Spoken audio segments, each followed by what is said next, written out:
flatten them this time of day. The air gets too still. Really just flat out here, you know, yeah. I'm just believing on the hill. When you breathe air in, the air goes immediately to the lungs. When it gets down to the lungs, it goes directly into the left atrium of the heart, out through the aorta valve, through the trachea, up to the brain.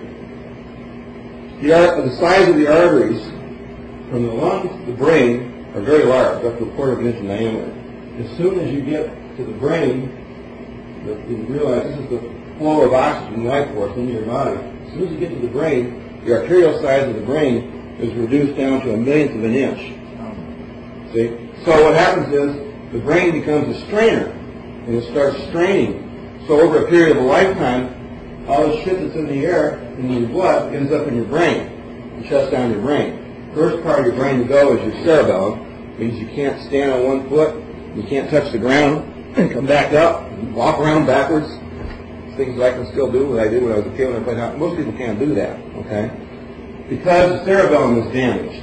Then this goes into the midbrain, and then it goes into the forebrain. When it hits the forebrain, it shuts down the third eye, the pineal gland, and the body gets ready to exit the form. The consciousness exits the form. It's the aging process, again, on another level. Realize that every single red blood cell of your body has a perfect DNA imprint of your brain on it, okay? Meaning that if you were to look at somebody's blood, they haven't done this on this planet, but they're starting to. This is DNA imprinting, okay? What you'll see in the O.J. Simpson case will come to the public. But what that's about is you're looking through a microscope at a person's brain, every red blood cell, every single red blood cell. If you pick up this book and read a little bit of information out of here, and this registers as thought, and it registers as growth, expansion, inside your brain, a little area has had, a little drill has gone in there, it's drilled a little hole, because it's memory, it's deposited a little bit of iron there from your blood, and it's made a little cavity. So every time you learn, your brain etches in a new imprint, physically, in the gray matter, okay? Whenever that happens, every single red blood cell in your body changes exactly to match the imprint of your brain. It's DNA matching, okay? When you get in touch with that holographically, you come into the power of the Andromedans, and you realize what he was talking about. When you're sick, the universe is sick. When the universe is well, you're well, okay? So that takes you into the power. But it takes a 5,000-year-old being to really master it. Humans aren't capable of mastering it because they have logic. There is no logic in Andromedan thought. It doesn't exist. There's nothing linear at all about these people. So it's a waste of time. When you wear the pyramid on your head...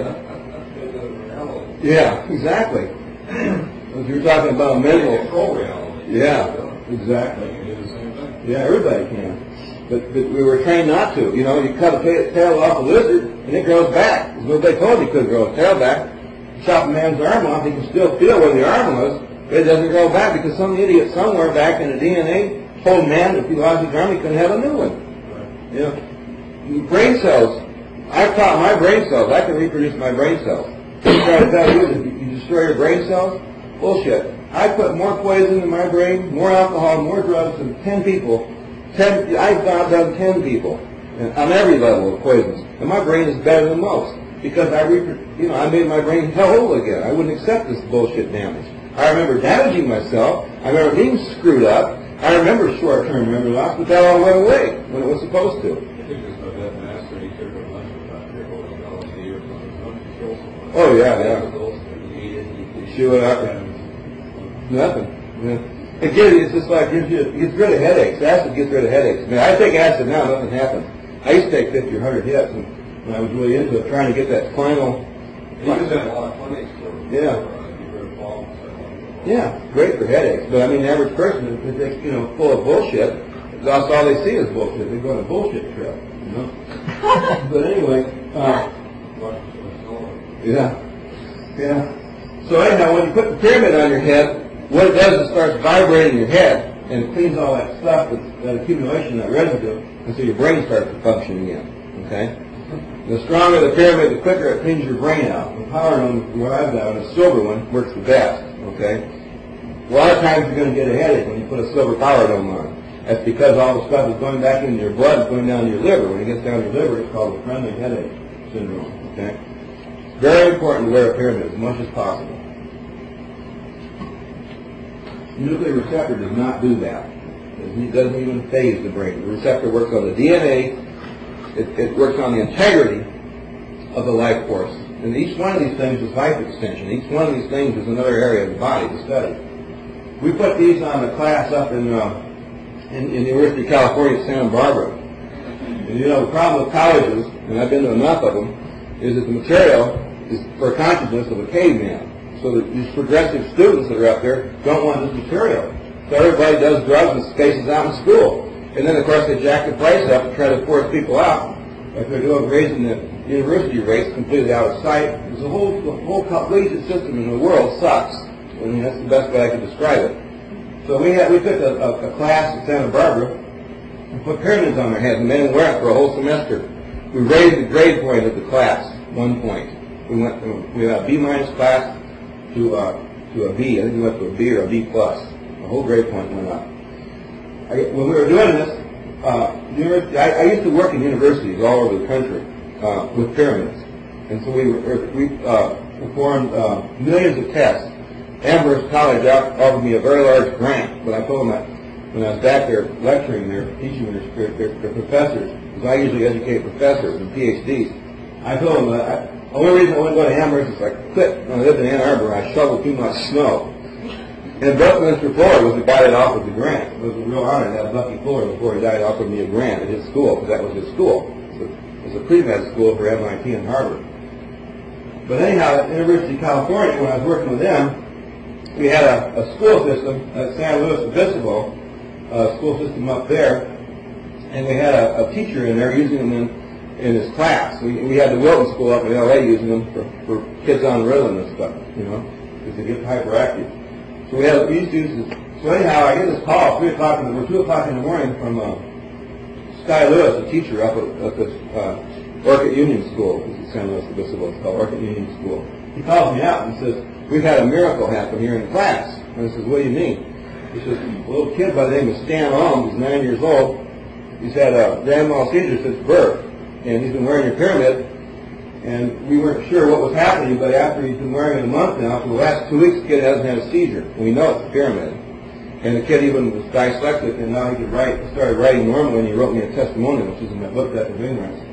So this is great for grand mal seizures, because it's electrical precursing energy, directs electricity. Electricity then, that in this case, caused his lithium therapy that they were having on to start working. He started metabolizing his minerals, because it started the electrolyte action, which causes metabolism and electrolysis in the brain.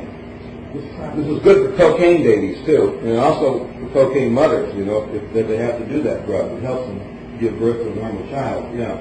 Which period was stopping grand mal seizures? Radon. Silver one, yeah.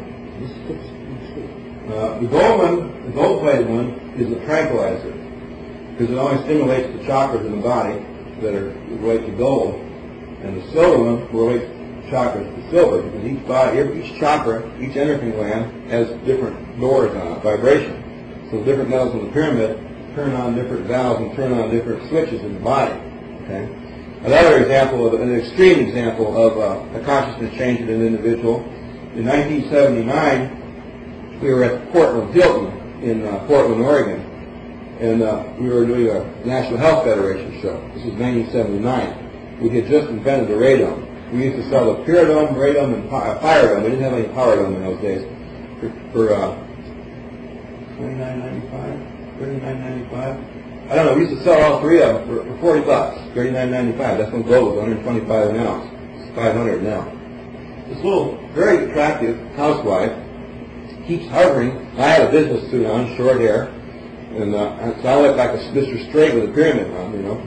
This housewife keeps hovering over the booth, you know.